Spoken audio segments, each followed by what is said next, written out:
This is your Fox 10 News Now update. Hi everyone, Eric Reynolds with your Fox 10 News Now update. We're just a few hours away from learning more about school reopening plans for Gulf Shores City Schools and the Baldwin County school system. Baldwin County School Superintendent Eddie Tyler is expected to announce what the new school year will look like in the fall amid the ongoing coronavirus pandemic. It has been now 111 days since kids were last in Alabama schools, and the first day for Baldwin County schools for the upcoming year is August the 12th. A source telling Fox 10 News last week that parents in the state's fastest growing county will be able to choose whether to send their children back into school or opt for virtual learning. Many parents holding out, though, for the certainties that they hope will be detailed this morning, like whether Baldwin County schools will require masks. Just waiting to see. I mean, she's going to be in school, whether it's going to be off and on. I mean, because I have to work. So, I mean, that's what, just waiting to see what they decide on. I can see both sides, honestly. I think for each family, it probably depends on what's best for them. For us, I think it is what's best for our kiddos to be able to go back to school. One thing that Superintendent Tyler has ruled out: hybrid learning, spending some days in the classroom and others out of it. Again, we are set to get more insight into the plans for the new school year during this morning's news conference. It is set to begin at 11 a.m. and you can catch it and watch it right here on Fox 10, our website, fox10tv.com, as well as all of our social media platforms. The Gulf Shores City School System is also expected to release its safe return to school plan today as well. We're told that parents will also have the option of a return to school or virtual school. The first day of school will be August the 12th for Gulf Shores. Registration for its after-school program has already started. We're just about a month away from when schools in Mobile County are set to start, but still there's been no plan released yet by the district. Now we'll likely hear from Mobile County Public Schools in about a week or two on its plans. Now, nearly 2 weeks ago, Alabama's top educator announcing his roadmap to reopening schools. Along with the traditional learning experience, any parent uncomfortable sending their kid into the classroom can opt for virtual learning.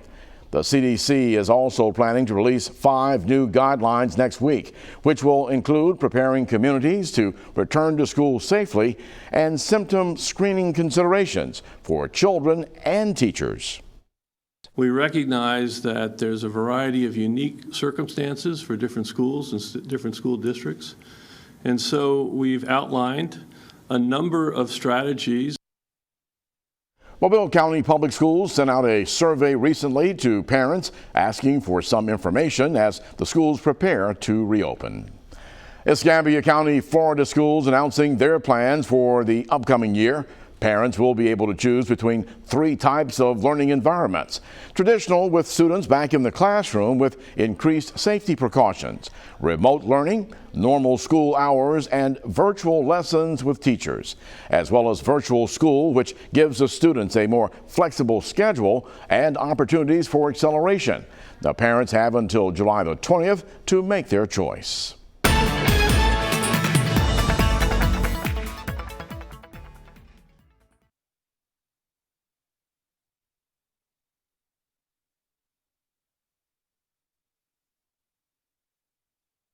It's all moving from about Thomasville down to Crestview. That's where the showers are currently positioned, and that's where they're moving towards. Now, as far as dealing with widespread rain and storm coverage, we're not going to be seeing that. These showers will mostly stay farther inland because of a strengthening center of high pressure that's building in the Gulf of Mexico. That's going to block widespread rain and storms. The last couple of days, we have seen widespread rain and storms. It's kept our highs in the 80s, but today, with the rain coverage moving farther inland, we're expecting highs to return to the 90s and heat index values to flirt with 105 degrees. Going to be a very tough day to be outside between now and even through the weekend. Here's a glance at the weather headlines for your Thursday. Not as many storms, turning hotter and then going very hot for this weekend. Let's go through the Fox 10 Futurecast, and there's your early morning rain. We run the clock forward, and you can see by the time we move in towards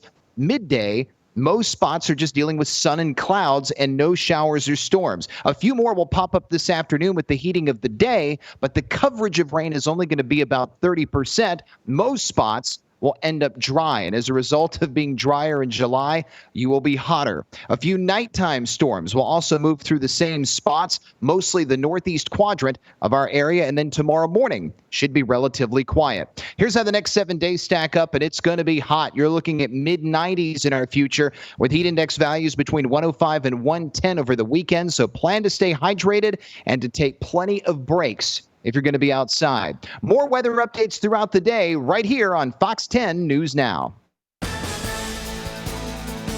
Stay tuned to Fox 10 News throughout the day for the latest updates. This has been your Fox 10 News Now